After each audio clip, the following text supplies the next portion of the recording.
chers amis, bienvenue à l'Institut français d'Irak. الأصدقاء الأعزاء مرحبا بكم في المعهد الفرنسي في العراق. Je suis très heureuse d'accueillir ce soir un grand monsieur, monsieur Ferrante Ferranti. يسعدني كثيرا أن أحتفي هذا المساء بالمصور الكبير السيد فيرانت فيرانتي.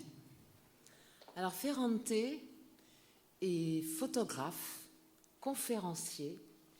Il voyage à travers le monde pour témoigner justement de ce monde, des civilisations, de l'humain et de la nature.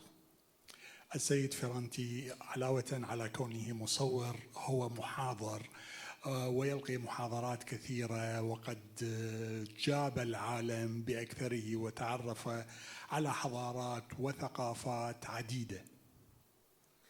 Quand je dis voyager à travers le monde, c'est vraiment voyager à travers tout le monde. C'est très vaste ces voyages. وعندما أقول جاب العالم أنا أقصد بهذه أنه فعلا جاب العالم بأسره برحلات طويلة وعديدة. Ce soir, le programme, la conférence qu'il va vous proposer, c'est une conférence sur les fleuves, puisque les fleuves, ce sont les berceaux des civilisations et des spiritualités. هذا المساء المحاضرة التي سيلقيها حول الأنهر بما أنه الأنهر تعد أساس الحضارات ومهد الحضارات. Sans les fleuves, peut-être que nous ne serions pas là, peut-être que nos croyances, nos espoirs n'existeraient pas, et je pense que vous allez passer un très très beau moment.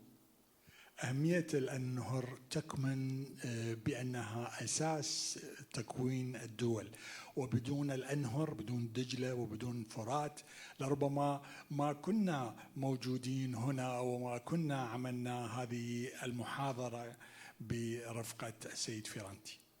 Ferrante, à toi. إذن لك السيد فيرانتي، تفضل. Bonsoir.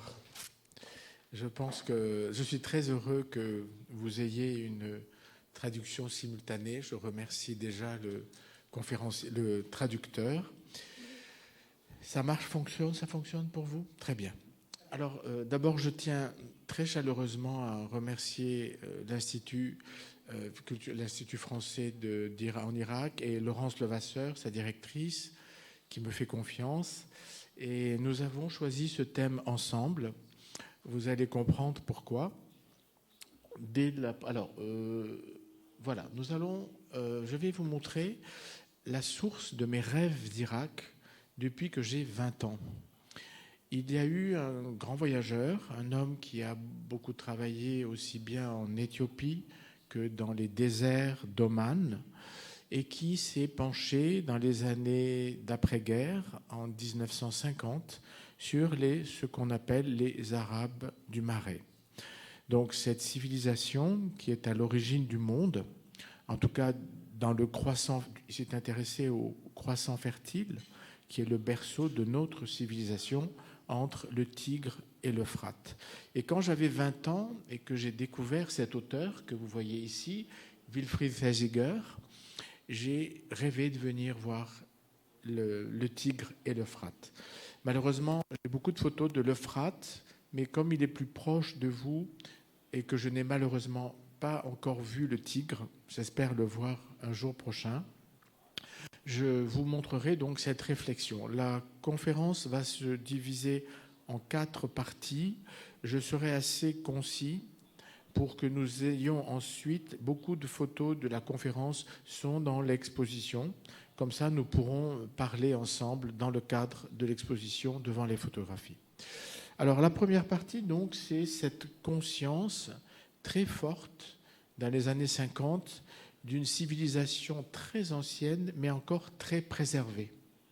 Les mœurs, les coutumes, c'est votre univers, c'est votre culture, ce sont vos racines du delta du Tigre et de l'Euphrate, de penser que ces 2 fleuves naissent au même endroit, dans l'actuelle Anatolie, en Turquie, ont des cours différents et viennent se rejoindre dans ce bassin fertile dans lequel l'homme nous a tout apporté. cette civilisation avec le long de l'Euphrate, l'écriture, avec évidemment la Mésopotamie, le territoire entre deux fleuves, tout ce qui aujourd'hui constitue toutes nos racines.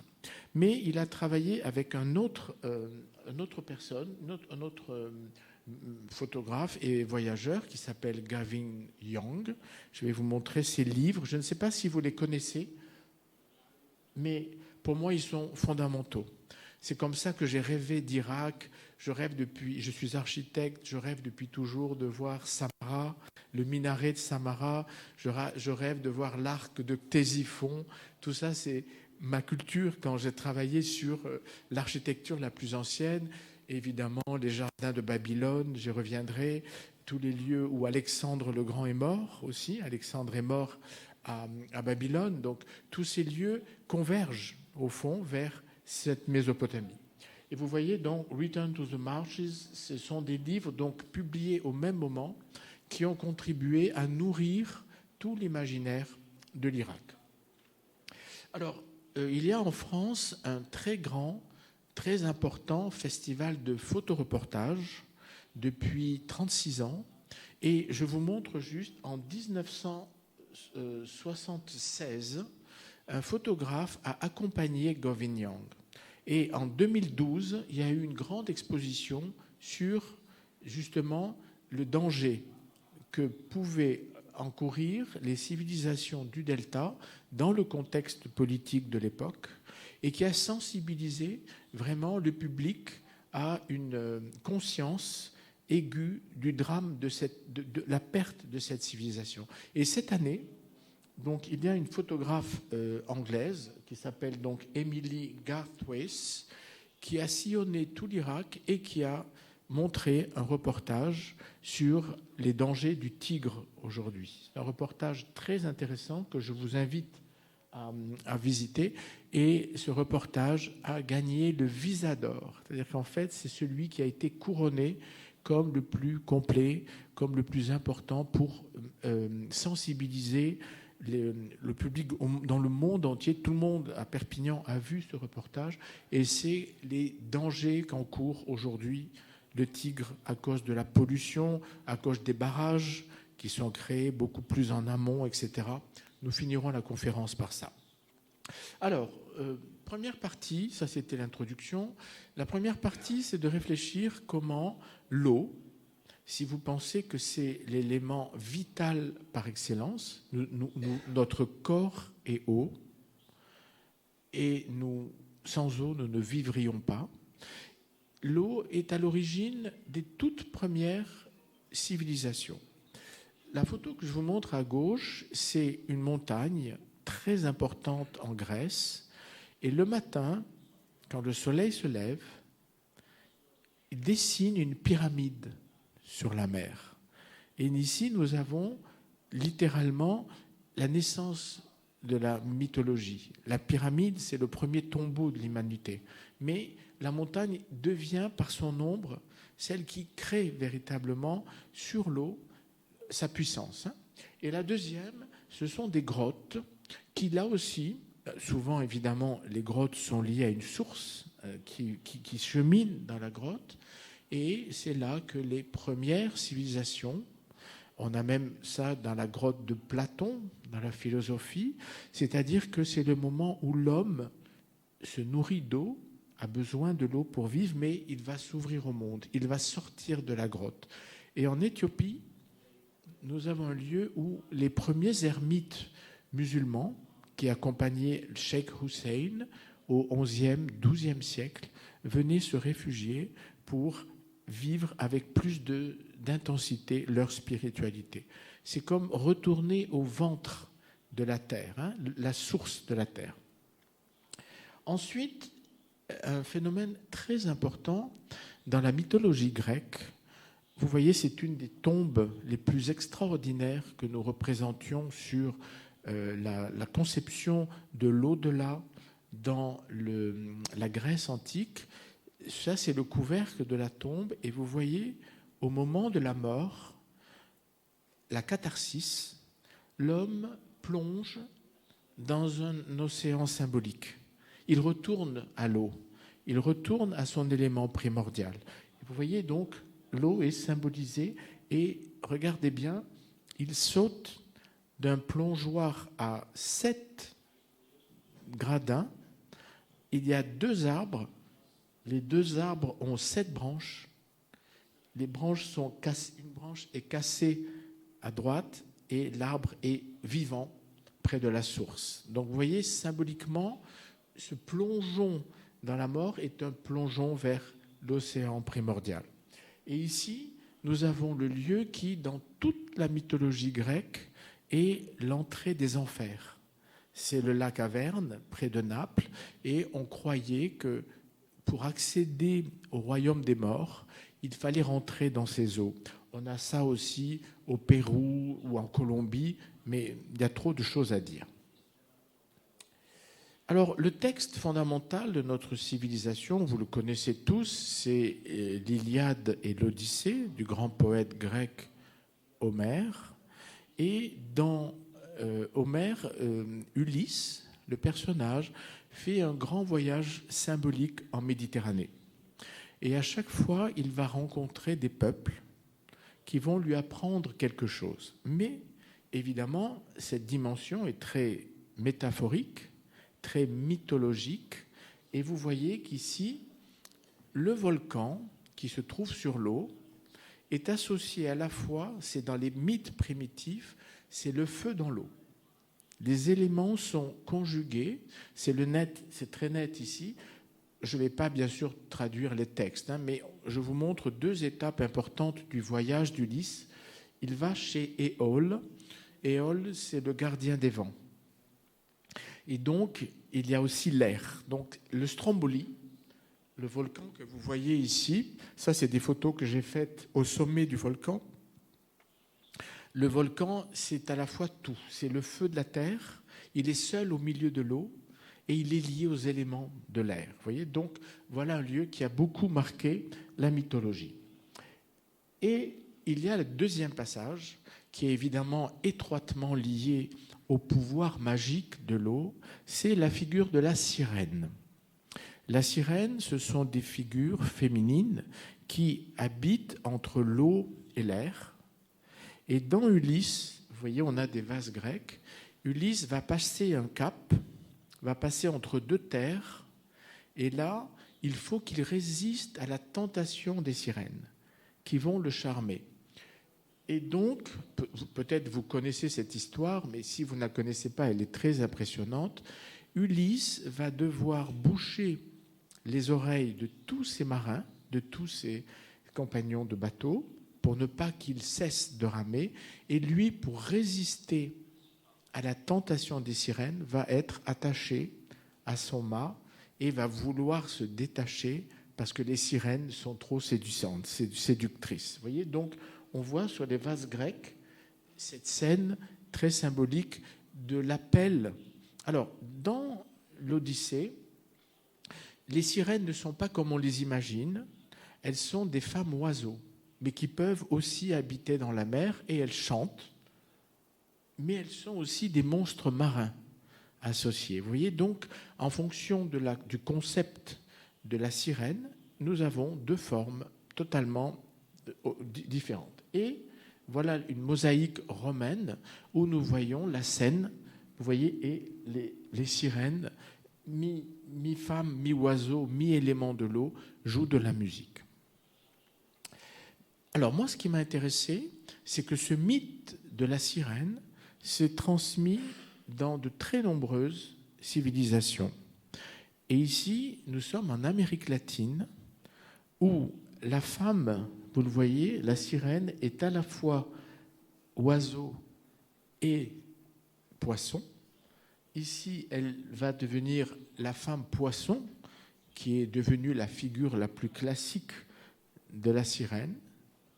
Et il y a même des sirènes aquatiques qui jouent de la musique. Vous voyez donc, le mythe le plus ancien de la Grèce antique va se propager jusque en Amérique latine. Alors maintenant, on passe à une autre partie. Je vais juste vous montrer comment la photographie traite avec la lumière l'élément de l'eau. Vous voyez ici, nous sommes en Méditerranée, presque sous la lune, en plein soleil, l'eau devient comme un grand tissu doré ou un grand tissu noir. Cette eau est le reflet du ciel en permanence. Et ici, nous avons un autre pouvoir très important de l'eau tellurique, c'est bien sûr les eaux thermales. Ce sont les eaux ça, nous sommes dans un lieu où les Romains avaient l'habitude, en Anatolie, de connaître les pouvoirs de l'eau. L'eau a aussi des vertus guérisseuses. Donc, vous voyez que l'eau a plein de fonctions. Ici, c'est 3 photos d'un même lac. Vous les verrez dans l'exposition. C'est un lac sacré en Indonésie où l'on ne doit jamais se baigner. Vous verrez à la fin comment on vit avec cette eau. Ce lac vit, mais personne ne doit toucher à cette eau. Elle vient de la montagne et vous voyez, elle est pleine d'algues, elle reflète la nature. Les fleurs viennent se poser aussi, on lui fait des offrandes, mais elle reste inviolée. Ensuite, il y a une notion très importante à la naissance de la spiritualité, c'est ce qu'on appelle l'animisme.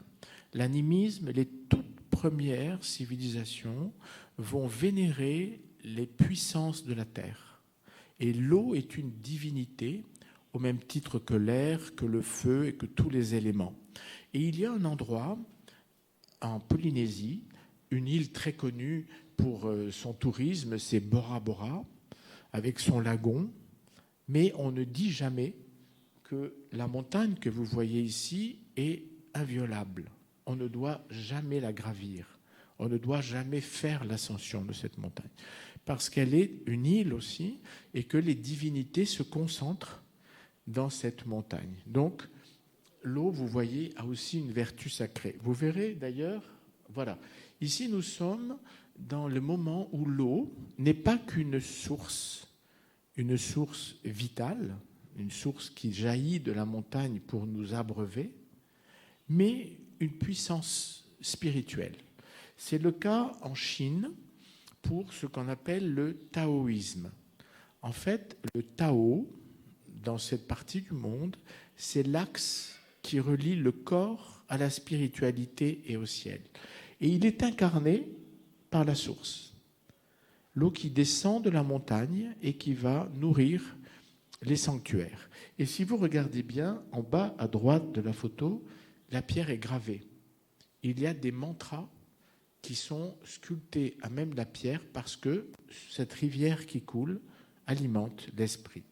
Et cette deuxième photographie, c'est toujours en Polynésie, c'est une tradition absolument fascinante qui est ce qu'on appelle la pointe des âmes.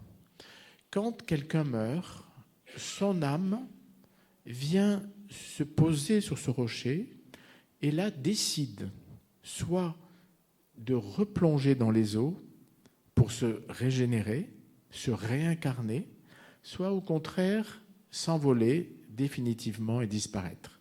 J'ai beaucoup parlé avec des gens en Polynésie. J'ai travaillé sur cet aspect en Polynésie. On n'en parle jamais, mais c'est très important parce que là aussi, c'est cette fusion entre l'élément aquatique et l'élément du ciel.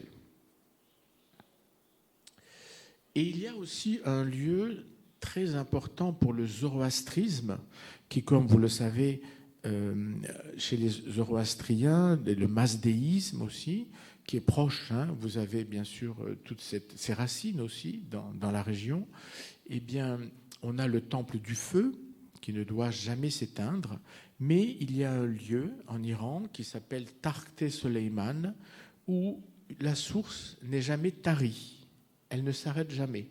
Et vous voyez ici, ce lac n'est pas abreuvé par une rivière. Il arrive sans cesse de l'intérieur de la Terre par un phénomène de volcan et l'eau s'écoule en permanence ici et va dans le temple du feu. C'est unique, c'est un lieu très symbolique où là aussi l'eau et le feu sont associés. Et puis pour terminer, je voudrais parler après nous reviendrons sur les spiritualités, l'eau dans l'islam et très particulièrement chez les soufis. Je suis très proche d'une confrérie soufie en Algérie. Je suis né en Algérie de parents italiens, donc c'est une culture très importante pour moi. Et j'ai vécu mes premières années entouré de l'islam. Et depuis, je vois les musulmans soufis de cette confrérie. Et cette tablette coranique m'a été offerte par le professeur de la médersa. Et il m'a raconté une chose merveilleuse, que quand les enfants connaissent par cœur le Coran, il faut laver la tablette pour réécrire sur la tablette. Et il m'a dit, on ne jette jamais l'eau parce qu'elle contient les paroles du prophète. Et donc, j'ai vu les enfants laver leur tablette avant de réécrire dessus, recueillir l'eau dans des cuvettes et ensuite jeter l'eau dans les racines des palmiers. Et là, j'ai compris combien l'eau qui véhicule le message du prophète est sacrée. Et dans les palmeraies, ça se passe dans une palmeraie, évidemment, l'eau est vitale. C'est l'eau du désert, comme dans tous les textes symboliques. Voilà, maintenant, on passe, je vais vous faire voyager à travers quelques grands fleuves. Je pourrais parler aussi du Nil, de tant d'autres rivières, mais je vous parle j'ai très souvent traversé des rivières, pris des fleuves comme ça et voyagé. Donc, le plus important pour nous, c'est l'Indus. Au même titre que l'Euphrate et le Tigre, c'est probablement, en tout cas en Asie, c'est le berceau des civilisations. L'homme a construit la civilisation sur les rives de l'Indus. Et donc, cette année, j'ai fait un long voyage depuis la frontière indienne jusqu'à l'endroit où Alexandre le Grand est allé, près de Peshawar, donc près de la Khyber Pass. Et j'ai longé l'Indus sur plus de 500 km. Donc, je vais vous montrer l'Indus quand il arrive comme source dans les montagnes actuellement au Pakistan. Voilà l'endroit où on arrive sur l'Indus juste après qu'il ait passé les montagnes du Cachemire, en fait, où on ne peut pas aller pour des raisons politiques, mais on accède, vous voyez, le fleuve est déjà très large, et puis plusieurs étapes. Mais il y a une chose très importante, c'est que l'Indus va grandir avec l'eau des glaciers. Et tout le long du chemin du fleuve, l'eau des glaciers fond et vient nourrir le fleuve, qui va s'élargir jusqu'à donner d'immenses lacs bleus. Et ici, vous savez, ce côté tumultueux, ce côté bouillonnant du fleuve qui grandit. C'est très émouvant de voir ça. Ensuite, de l'autre côté, près du Wakhan afghan, il y a une rivière qui s'appelle le Panj, que j'ai longée aussi pendant presque 600 km, qui est malheureusement aujourd'hui la frontière naturelle entre le Tadjikistan et l'Afghanistan, puisque on ne peut pas traverser ce fleuve, tous les ponts sont interdits, et vous avez tout, vous roulez, et de l'autre côté, les gens sont des Afghans qui vivent selon d'autres vêtements, d'autres coutumes. C'est très émouvant. Et je vous montre juste la frontière. La vallée qui part ici est en Afghanistan. Et moi, je suis ici en Tadjikistan, mais je vous montre cet endroit parce que la montagne est recouverte de pétroglyphes millénaires. Les hommes les plus anciens se sont installés ici et ont gravé la pierre. Donc ce lieu est absolument capital pour comprendre comment la géographie des fleuves berce les civilisations. Alors je vous montre des photos panoramiques et vous voyez l'Afghanistan de l'autre côté, les prés, ou bien ici cette immense rivière qui ne permet pas l'accès au Wakhan de l'Afghanistan. Alors le Tadjikistan, c'est donc deux rivières, enfin le Panj, qui va aussi donner l'Amou Daria, fleuve très important, qui va sillonner tout l'Ouzbékistan, nous le verrons tout à l'heure, et vous voyez donc cette eau qui vient des montagnes, et puis ici nous sommes à la frontière chinoise avec des lacs, vous voyez on a des yaks ici comme animaux, on est très loin des rivières en haut vers le lac Karakoul. On est tout près de la Chine. Et ici, c'est l'intérieur du Tadjikistan. Ce sont les vallées qui vont vers l'Afghanistan. Mais là, ce sont les lacs. Et là, vous avez des lacs de montagne absolument d'une pureté spectaculaire parce que la nature ici est inviolée. Toute cette eau vient des montagnes et les gens vivent à proximité selon les rites les plus anciens. Donc voilà le Tadjikistan. Et puis, grâce à Laurence Levasseur, j'ai eu la chance d'aller sur le lac Bandé Amir en Afghanistan, mais c'était l'hiver, donc le lac n'est pas bleu, l'été il est d'un bleu extraordinaire, mais nous y étions quand le lac était gelé. Et on a pu marcher sur le lac, et vous voyez l'échelle de l'homme qui marche sur les eaux. C'est absolument extraordinaire. Ce sont 7 lacs en un. On a un équivalent au Tadjikistan, hein, le lac de Iskandar, vers le nord. Mais ce lac afghan est absolument prodigieux. C'est comme une mer intérieure. Alors voilà la Moudaria. Alors j'ai par chance une photo, on ne voit pas très bien, mais avec un berger et des moutons, vous voyez, qui abolit le temps. Hein, c'est un fleuve à ses origines. Ici, nous sommes donc en Ouzbékistan et ce fleuve est là aussi la frontière entre une partie de l'Afghanistan et l'Ouzbékistan. Et puis, je vous montre aussi d'autres fleuves que j'ai sillonnés. L'Amazone, au Brésil. Il y a aussi le Danube, que j'aurais pu vous montrer. Et ici, vous avez le Yenisseï, qui est un immense fleuve qui traverse toute la Russie. Ça va pour la traduction, c'est pas trop rapide, j'essaie de trouver le rythme. Voilà donc, ici, c'est le moment où le bateau franchit ce qu'on appelle le cercle arctique. Il y a dans le pôle Nord une limite invisible et le bateau est arrivé et a traversé cette limite jusqu'à cette rivière.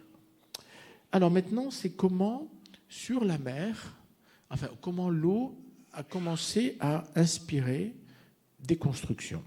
On a quitté les fleuves et on va ici. Alors ici, nous sommes à Santorin, en Grèce, qui est une île qui a inspiré un mythe, qui est le mythe de l'Atlantide, c'est-à-dire un monde englouti sous les eaux.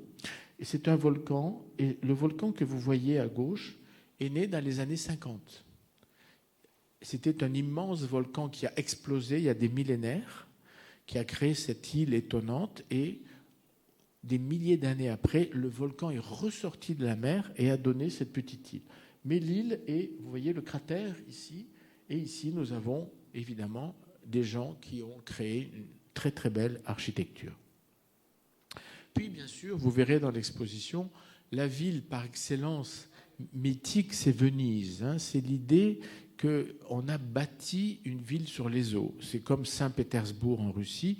Il n'y avait rien, il y avait des marécages, et un jour, comme un mirage, la ville a surgi des eaux. Hein. Voilà donc Venise, et toute la ville est construite sur l'idée du reflet. Hein. La ville se reflète. Je vous montre la photographie qui reflète le plus l'esprit de Venise, c'est-à-dire ces magnifiques palais qui sont nés sur l'eau, et les églises, et le décor qui est né de l'eau et qui est engendré par l'eau. Alors je reviens dans votre territoire, dans vos sources. En Iran, j'aurais tellement aimé, je le répète, vous montrer des photos d'Irak, mais je ne les connais pas. Mais j'ai trouvé dans les régions, il y a un lieu très important à la frontière irakienne, près de Férouzabad, hein, qui se trouve juste de l'autre côté. Il y a un endroit très important pour la naissance de votre civilisation. C'est les premières villes construites. Vous voyez, l'eau sort de tous côtés de la montagne. Et les villes, on pense que les villes les plus anciennes de Mésopotamie se sont construites exactement sur ce modèle, au moment où la source a jailli et que la ville s'est construite. Alors, comment on a dompté les fleuves ? C'est-à-dire pour ne pas détourner le cours à Isfahan. Et à Isfahan, vous voyez qu'ils sont très célèbres, ces ponts, parce que l'eau passe sous les ponts, et le pont est devenu une vraie architecture. Simplement, j'y suis allé 3 fois à Ispahan, mais la 3e fois, ils sont très inquiets parce que les fleuves, comme partout, deviennent de plus en plus bas. Et vous voyez, les gens pouvaient jouer au ballon dans l'eau, ce qui n'arrivait jamais, parce que le débit n'est pas assez fourni aujourd'hui pour pouvoir avoir un vrai débit de rivière. Et puis, bien sûr, je voulais évoquer les jardins de Babylone, une des 7 merveilles du monde dans les textes anciens. Malheureusement, ils n'existent plus, mais ils ont créé tout l'imaginaire mondial de la civilisation. On dit que c'était les plus beaux, les fameux jardins suspendus de Babylone. Et je pense que dans toute votre civilisation, dans votre culture, ce mythe est intact. Il a maintenu l'idée des jardins enchanteurs, magiques, qui donnent envie. Voilà. Donc on trouve en Iran, à Kashan ou à Shiraz, on trouve des architectures qui sont... On trouve ça aussi en Andalousie, bien sûr, à l'Andalous. On trouve ça à l'Alhambra.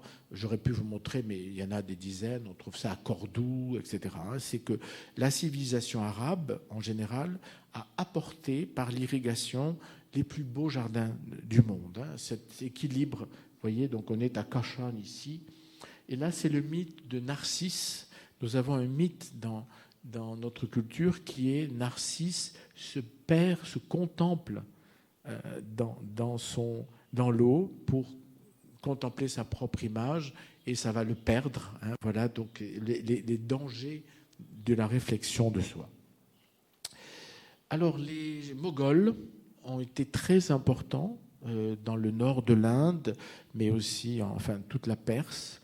Ils ont donc apporté cet art du jardin. Et ici, vous voyez comment, dans les canaux d'irrigation des jardins, se reflète l'architecture, ou bien ici, le tombeau de Humayun, un des très grands princes moghols, qui a engendré de très belles architectures. Alors maintenant, on va aborder la vie des fleuves. On est parti des constructions, etc. Donc je vais vous montrer quelques images que j'ai faites. Par exemple, le plus grand fleuve de Birmanie, l'Irrawaddy, qui est l'équivalent du Nil pour cette zone. Et vous voyez, il y a une photo que j'aime énormément, c'est celle-ci, où j'ai assisté au moment où un homme est allé chercher de l'eau dans ses arrosoirs. Et au lieu de sortir de l'eau, vous voyez, l'eau sort, on a l'impression qu'il arrose le fleuve. Et dans la mythologie, c'est un élément très important de l'eau qui se régénère en permanence. Et ici, c'est en Inde où les gens vivent dans les rivières. Ils vont chercher l'eau, ils lavent leur linge. Alors cette vie, elle s'exprime par la pêche. En Afrique, par exemple, source intarissable de la fertilité. Et ici, à droite, un homme qui lave son linge en Inde devant les plus beaux palais du monde. Vous voyez, ruiné. Il a ce décor extraordinaire. C'est un fleuve sacré qui s'appelle la Yamuna. Et les gens viennent aussi, dans ces rivières, laver leur linge. Et puis, les ports. Je n'en montre qu'un. C'est la jonction entre la mer, la rivière et la civilisation. Un des plus grands et symboliques ports de la Méditerranée, Alexandrie, voyez, et l'homme médite devant la baie d'Alexandrie. Alors, les plongeons, ça m'a toujours fasciné à partir de l'image que je vous ai montrée tout à l'heure, de l'homme qui plonge dans la mer. Ici, nous sommes en Sardaigne, vous voyez, l'homme est tout petit, il saute des rochers dans l'eau. Et ici, c'est au Brésil, dans l'Amazone. Vous voyez, ce plaisir qu'ont les jeunes, toujours, les jeunes ou les moins jeunes, de retourner dans l'élément. Et je vais vous montrer cette photo que j'aime beaucoup. C'est en Mauritanie, où l'océan, en règle générale, fait peur. C'est un monde inconnu dans les anciennes civilisations. Par exemple, les Grecs ne traversaient jamais la mer à l'origine. Ils cabotaient, ce qu'on dirait, je ne sais pas comment on traduirait ça, mais en fait, ils allaient de terre en terre et avaient peur de se perdre en mer. l'océan, la mer est un monde hostile. C'est un monde d'où viennent les ennemis. Ce n'est pas un monde... Le tourisme aujourd'hui, les croisières et tout ça, c'est un concept totalement nouveau. L'océan fait peur. Et il y a ce jeune en Afrique qui va se jeter dans l'océan sans peur. C'est quand même une notion, je trouve, pleine de vie et d'énergie. Et puis, voilà comment ce jeune homme au Brésil s'est accroché à la bouée du bateau pour naviguer dans l'Amazone, ou bien ici, un enfant au Cambodge qui joue dans les sources d'un temple sacré. Vous voyez, la vie et l'eau sont très importantes. Et puis, cette image que j'aime énormément, qui est dans un temple indien, où après les rituels et les prières, on joue dans l'eau. Et c'est un bassin sacré. Donc, la vie et le sacré sont toujours associés. Alors, la mythologie, très peu, l'eau dans les mythologies se trouve dans toutes les civilisations.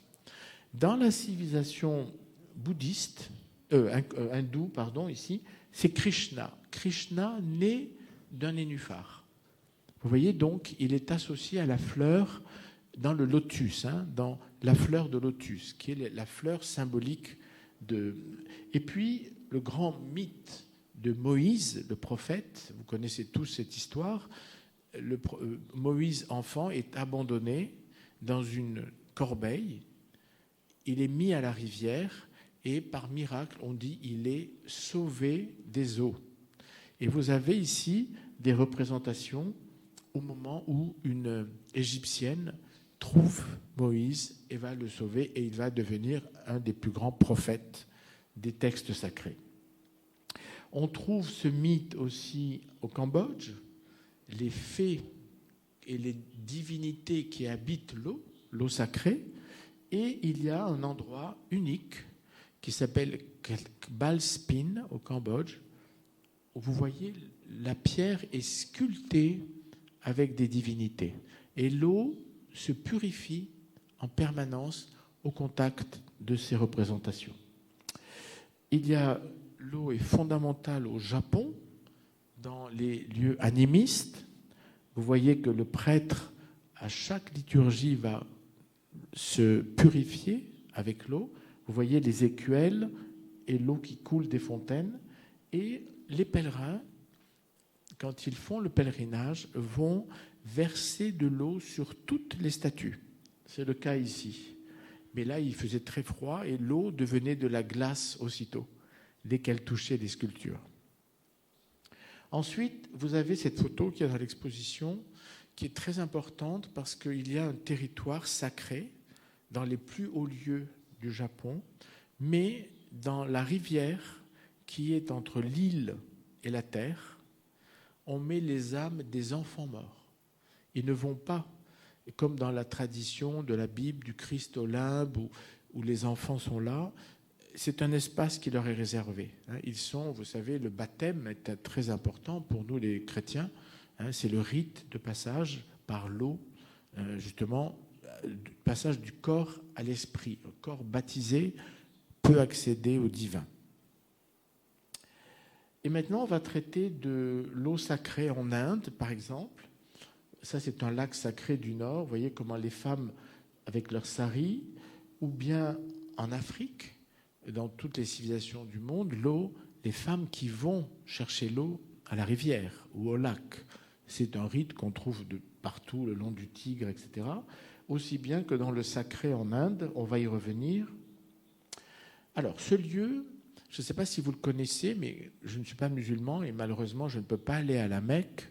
Mais la Mecque est liée à la fameuse source Zamzam, ou Zamzam, qui est donc la source du prophète, Médine et la Mecque, évidemment. Et en Éthiopie, on a créé une deuxième Mecque qu'on appelle la Mecque des pauvres, où toutes les personnes qui n'ont pas les moyens de faire le Hajj jusqu'à la Mecque ou Médine, peuvent venir autour d'un sanctuaire que vous voyez ici.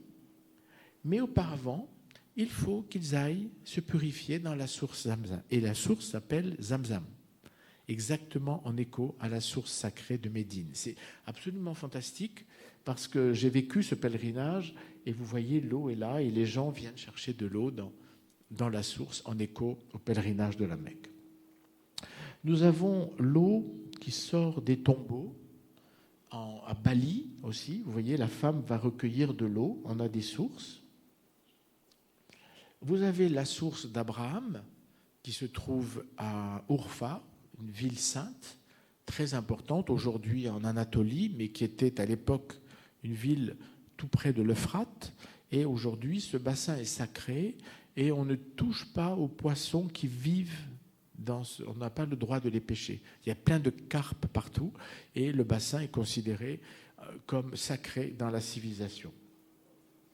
Et puis nous avons un rite en Éthiopie, très important aussi. La fête s'appelle la Timkat et c'est un moment où les prêtres vont constituer une croix pour l'épiphanie, pour le jour très important dans le calendrier chrétien, et le prêtre va déposer dans le bassin sacré une croix avec 4 bougies.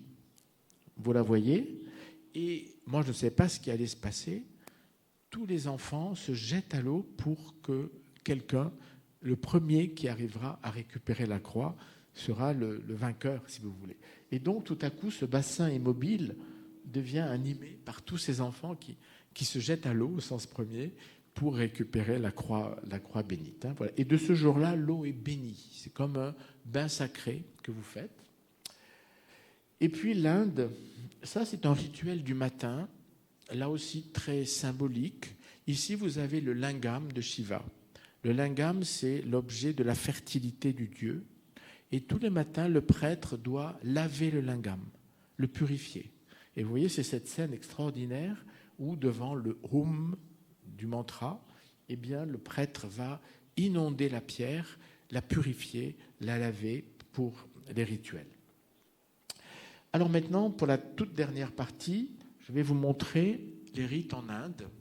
Vous connaissez tous, bien sûr, le Gange. Le Gange est la rivière peut-être la plus sacrée de l'humanité, puisqu'elle est, dans la symbolique, la chevelure de Shiva qui vient se dérouler sur la terre.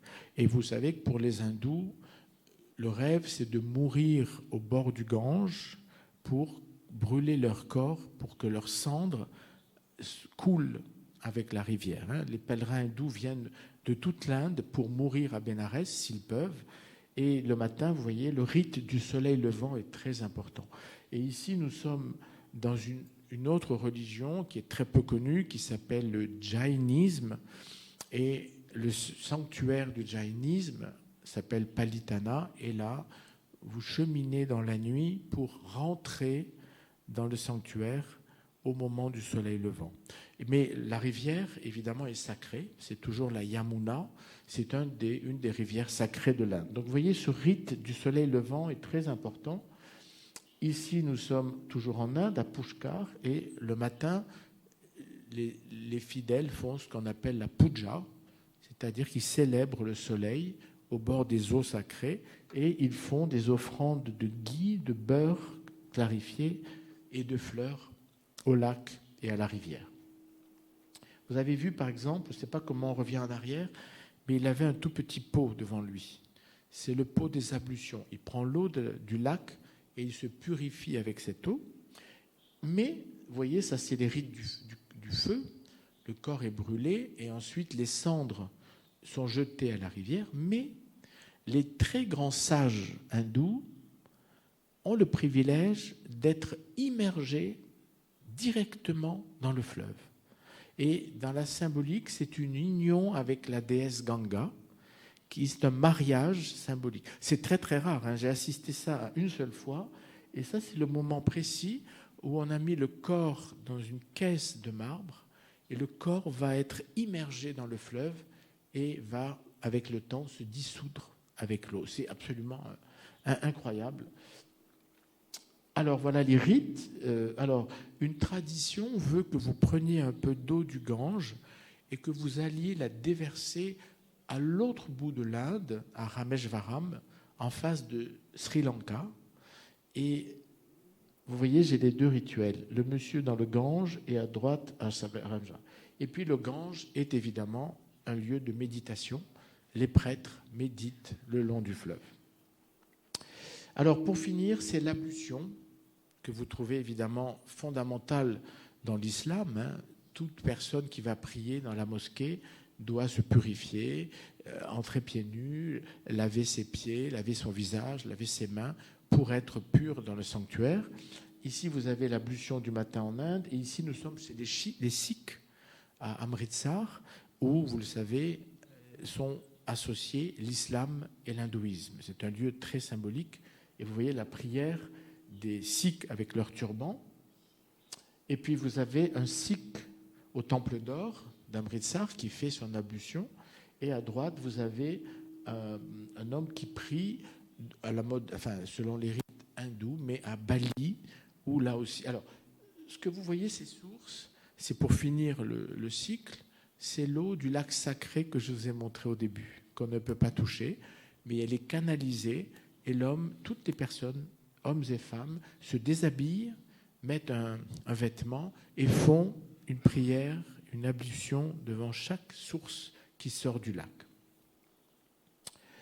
Alors voilà comment les Sikhs et à Rameshvaram, les gens défilent, on leur déverse des seaux entiers sur la tête. Vous voyez, c'est le rite aussi. Ils font ça dans tous les bassins. Il y a 7 bassins sacrés. Et puis, on a aussi, chez les chrétiens, le rite très important de l'eau bénite. Quand vous rentrez dans une église, première chose que vous devez faire, c'est mettre la main dans le bénitier, prendre de l'eau bénite et faire le signe de croix avec l'eau bénite. Mais ça, c'est un lieu unique. C'est une montagne sacrée où toute la montagne est construite sur le cycle de l'eau. Il y a 6 fontaines. La première fontaine, c'est les 5 plaies du Christ. Le flanc, les pieds, les mains. L'eau va passer par tous les sens. Chaque fontaine est dédiée à un sens, l'odorat, l'ouïe, le toucher, et parce qu'on a l'ouïe, l'odorat, enfin les 5 sens, et le goût. Donc chaque organe concerné, l'eau jaillit par ça, pour que tous vos sens soient éveillés quand vous allez rentrer dans le sanctuaire. Voilà, et la vue évidemment, donc l'eau sort par les yeux. C'est absolument fantastique et je ne connais pas d'autres exemples dans le monde. J'ai beaucoup travaillé sur ce lieu. Alors ça, c'est une image pour faire plaisir à Laurence. Elle aime beaucoup cette image. C'est cette idée de la pluie bénéfique. Voilà. Et cet enfant, après la pluie, est venu faire voler son cerf-volant sur une terrasse au Brésil. Et vous voyez, il avait plu avant. Et c'est la joie des pluies tropicales, hein, cette pluie bénéfique qui apporte la végétation. Alors, conclusion, l'eau aujourd'hui. Alors, comme je vous l'ai dit, je crois que notre civilisation est très, très, très perturbée, très sensible, évidemment, à tous les dangers, tous les dégâts, toute cette pollution qui, aujourd'hui, malheureusement, abîme tous les fleuves. Donc, je vais vous montrer 2 ou 3 endroits où j'ai eu l'impression que, malheureusement, cet élément était perturbé. Ici, nous sommes près de Venise. Il y a un contraste très violent quand vous arrivez en train ou en voiture à Venise. Elle est entourée de milliers d'usines.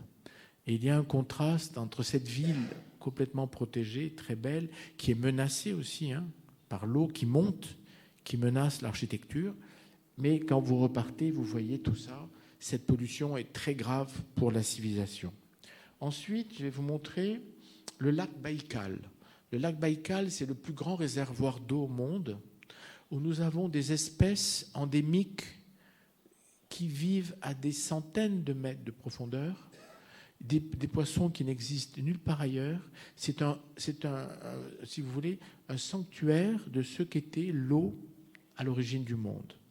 Et malheureusement, par la pollution, il commence à être aussi dégradé. Donc je vous montre le lac Baïkal. Ici, on ne voit pas la pollution, mais on sait que c'est un lieu en danger. Mais surtout, je vais vous montrer, vous voyez, les bateaux abandonnés au lac Baïkal. Et ici, quand j'ai remonter le Yenisei, je n'ai pas pu prendre le bateau parce que la Sibérie brûlait. Des milliers de forêts, d'hectares brûlés.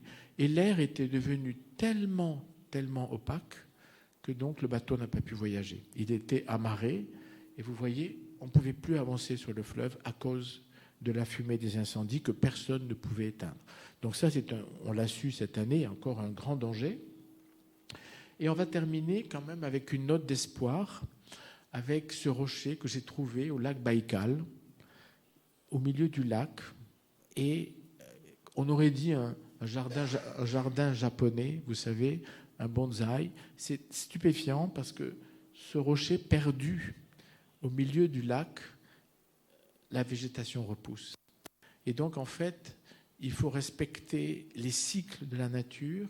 Il faut avoir cet espoir pour dire qu'il ne faut jamais cesser de se battre pour que l'eau soit préservée et que l'équilibre entre les éléments soit maintenu. Voilà, je vous remercie.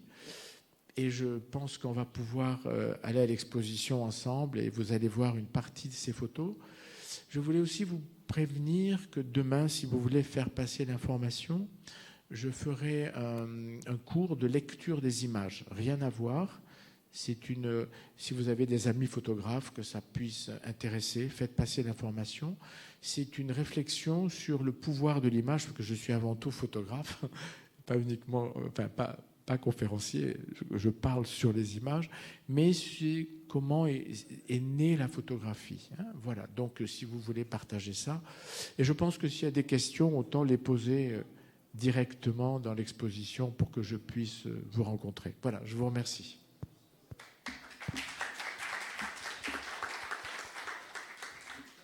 Donc je vous invite à aller voir tous ensemble l'exposition et comme ça vous pourrez poser toutes vos questions à Ferrante.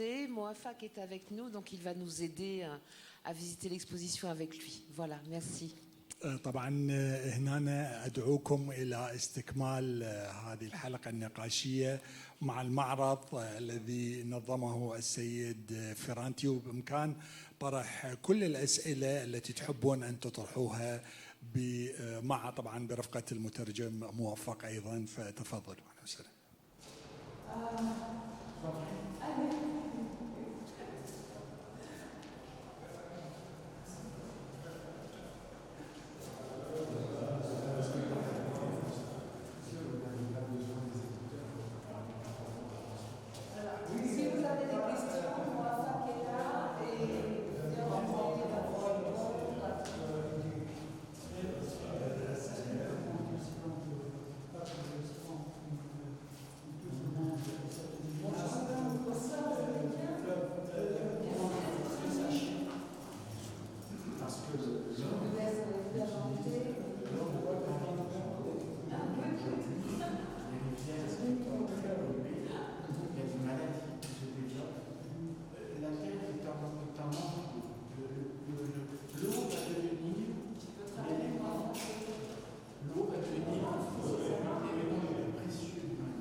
Le dérèglement climatique, évidemment, les glaciers fondent. Ils ne sont pas. Un glacier, il se régénère. Toutes ces glaces anciennes, même s'ils fondent, par l'hiver, ils se reconstituent. J'ai beaucoup travaillé sur les glaciers avec des amis, il y a aujourd'hui, les glaciers ne se régénèrent. C'est-à-dire que petit à petit, on sait par exemple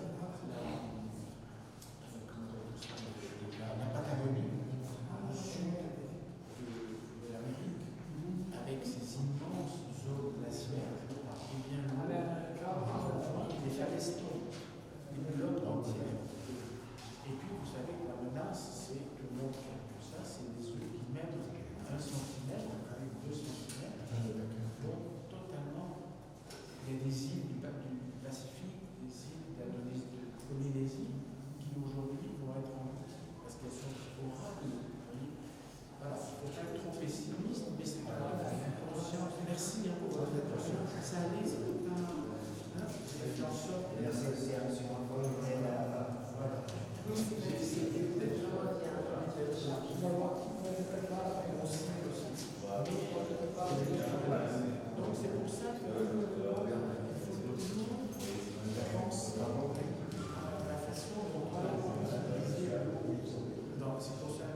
We have